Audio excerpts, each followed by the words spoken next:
What's up, guys? This One Star Weakfoot here. Oh my god, look at my haircut. I just got a haircut. I'm looking all nice. Anyways, yo, this is the second video I'll let you guys vote on, I believe. Maybe it's a third video. Second or third video, I'll let you guys vote on Twitter to see who you guys wanted me to review. And the results surprised me. I thought you guys were going to vote for Roberto Carlos, but you didn't. You voted for Hernandez. So I'm giving you this Hernandez review right now. Let's go. What's going on, YouTube? It's your boy, One Star Weakfoot. And we're back for another player review. And today, we're going to review the player that you guys asked for on Twitter. 39%, I believe it was like around 39%, asked for this Hernandez card to be reviewed. So we're going to review this Prime Icon Moments Hernandez. That's not him right there. What am I doing? Right there. He's 91 rated, 5'9", high medium work rates. He's right-footed. He has a 3-star weak foot and 4-star skill moves. I played 6 games with him in Weekend League. I scored 7 goals, and I got 1 assist. Before I go any further, though, if you are enjoying this content, don't forget to drop a like. And if you are new around here, if you've never been here before, you need to subscribe to this channel. It's the best decision you'll make in your life. I mean, we drop videos every day. I mean, we do reviews almost every day. Yeah, so let's look at his stats a little bit closer. 94 pace, that looks really nice. His shooting looks solid. 95 finishing, 94 attack positioning. His long shots could be a little better. 84 is not the best, especially considering he's a Prime Icon Moments card. His passing looks improved from his other versions. I mean, to me, that was his main weakness with the other Hernandez cards. The passing here is still not great. I mean, 74 vision, 78 short passing, 73 long passing. Not really the best, not even good. I would say it's just passable. His dribbling looks very nice. 93 agility, 90 reactions, 90 dribbling on the real stat of dribbling. Yeah, that looks really good right there. His physical stats, I mean, his jumping and stamina look A1. His strength and aggression are still pretty low. Will he get bullied? We're about to find out. So yeah, let's jump into the gameplay right now. Don't forget to like and subscribe. Yeah. Alright, so, according to Footbin, on the PS4 market, this card's gonna cost you about 930k to complete the SBC untradeable. Is he worth that money? I would say it's up in the air. It's a toss-up. I'll explain why. Let me break down the stats for you. So his pace is really solid. Once again, just like the Cruyff card, I don't feel like he's the fastest. I know it sounds crazy. He has 94 pace. He's not the fastest of the fastest. He's not going to be as fast as Sane, not going to be as fast as Lozano or Mbappe, but he's just a step below. I would rate his pace a 9 out of 10. Shooting. His shooting actually surprised me. If you get it on his right foot, he's right-footed with a 3-star weak foot. If you get it on his right foot, his finishing is absolutely amazing. He's very, very clinical with his right foot. His attack positioning is also very good. He gets himself into really good positions to shoot the ball. You just got to make sure it's his right foot because his left foot is not that good. I did score 1 goal with his left foot inside the box, but it was an easy shot. Outside the box, his left foot is not very reliable. As far as long shots, if you get the green time finesse outside the box, he is capable of scoring them. Otherwise, his long shots aren't anything to write home about. His passing. I thought his passing was going to be worse, honestly, but his passing wasn't bad. It was okay. As long as you make smart passes, he won't really let you down when it comes to build-up play. He won't really make any of those defense-splitting through balls, but that's not really what you get this card for. He's going to be the card that you want to beat the defensive line rather than to send somebody else to beat the defensive line. So yeah, his passing is okay. I would say his passing is a 7 out of 10. Nothing crazy. His dribbling. I expected his dribbling to feel a little better. I mean, don't get me wrong, he's very good on the ball. He makes a lot of tight, quick turns, but he's just missing a little something when it comes to his dribbling. He's not quite as good as like the best dribblers in the game. I would rate his dribbling like an 8 out of 10. Like his ball control is only 89, and I say only because he's a Prime Icon Moments. His ball control is only 89. It does feel like that at times, and I feel like his ball control is really what separates him from being like a top tier dribbler. He doesn't really keep possession as easily as like the other best dribblers of this game, like Neymar, like Cruyff, like Best. And being that he's small, I wanted more dribbling out of him, especially because he costs so much money. So yeah, dribbling 8 out of 10. Physical wise, I would say as far as strength and aggression, he definitely gets bullied. He is smaller in game, so the bigger center backs will have their way with him when it comes to going for 50-50 challenges. He does get knocked off the ball quite a lot.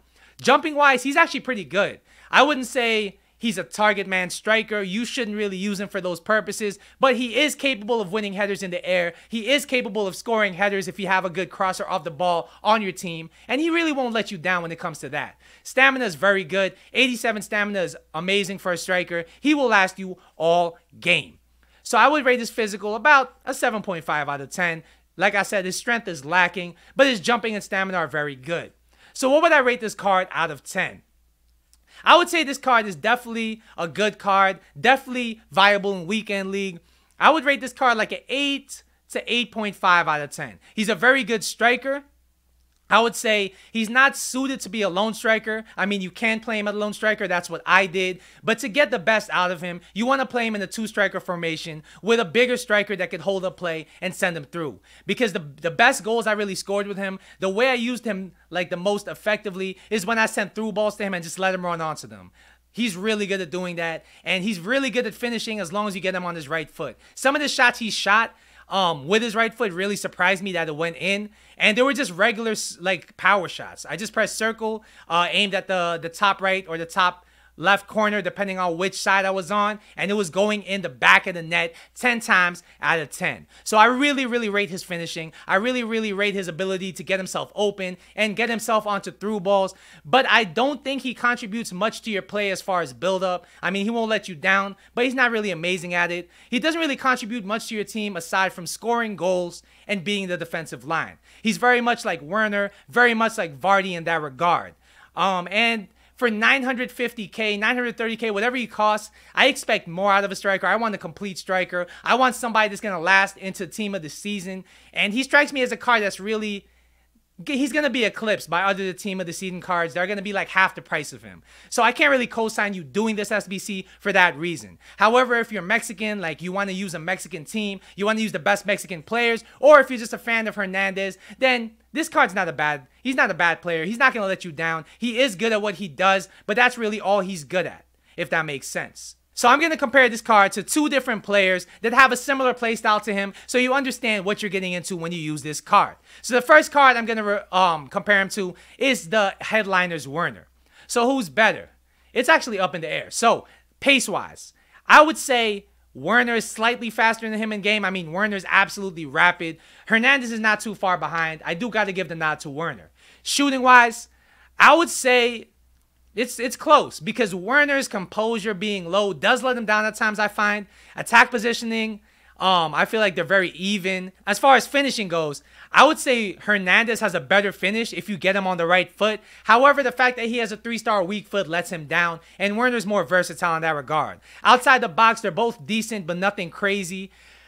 I would have to go Werner just for the fact he has a 4-star weak foot. Hernandez is a little one-dimensional in that regard. Passing-wise, they're just about even. I don't really notice a difference between their passing. They're both decent, but they're not really who you want if you like to play possession. Dribbling-wise, I got to give the nod to Hernandez. Werner can feel a little stiff at times. Even his best-rated card does feel a little stiff at times. I feel like Hernandez is able to make the quick turns. It's just his ball control isn't elite, and that's what keeps him from being an amazing dribbler. That being said, he's better than Werner on the ball.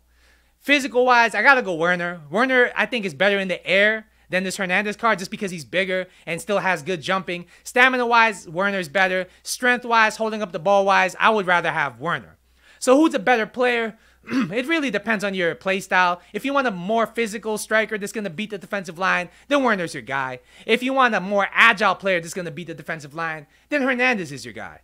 Who's the better value for money? It definitely has to go to Werner. Werner's half the price of this Hernandez card, and I can't co-sign you spending twice as much because you're not going to get twice as much value if you use this card. So the next card I'm going to compare this Hernandez card to is the 90 Aubameyang, all right? So pace-wise, who's better? It's actually pretty close because Aubameyang is bigger, but I got to go Aubameyang. He definitely has more pace in game, definitely beats the defensive line more consistently, and is able to keep his position in front of the defenders easier than Hernandez can. Shooting-wise, honestly, I got to say Hernandez has a better shot on him as long as you get him on the 3-star weak foot. Outside the box, I think Aubameyang does have a better shot simply because he has the finesse shot trait, but I would have to go Hernandez as far as like clinical finishing. As long as you get it on his right foot, Hernandez has a better shot. Passing-wise, Aubameyang's definitely better. Aubameyang is better at playing possession. He has more facets to his game than just being the defensive line, and it shows in the passing stat. Dribbling wise, I got to go Hernandez. Definitely is way better at making quick turns. Ball control, they're about even. Yeah, I got to say Hernandez is definitely clearly better at dribbling. Physical wise, you got to go Aubameyang. Aubameyang is an elite header of the ball. He's also stronger, and much bigger than Hernandez. The only thing Hernandez has over Aubameyang is stamina, but he only has like +3 stamina to Aubameyang, so it's not a huge difference. So yeah, who's the better card? I would say Aubameyang is definitely a better card simply because he has more facets to his game. He has a better weak foot. He can be used as a target man striker. He has better passing. And yeah, Hernandez is a little one-dimensional in comparison to Aubameyang. And once again, he's twice the price. So that's going to be my review on this Hernandez card. Hopefully you guys enjoyed it. Once again, don't forget to like and subscribe. I'll see you guys tomorrow for another video. But until then, later.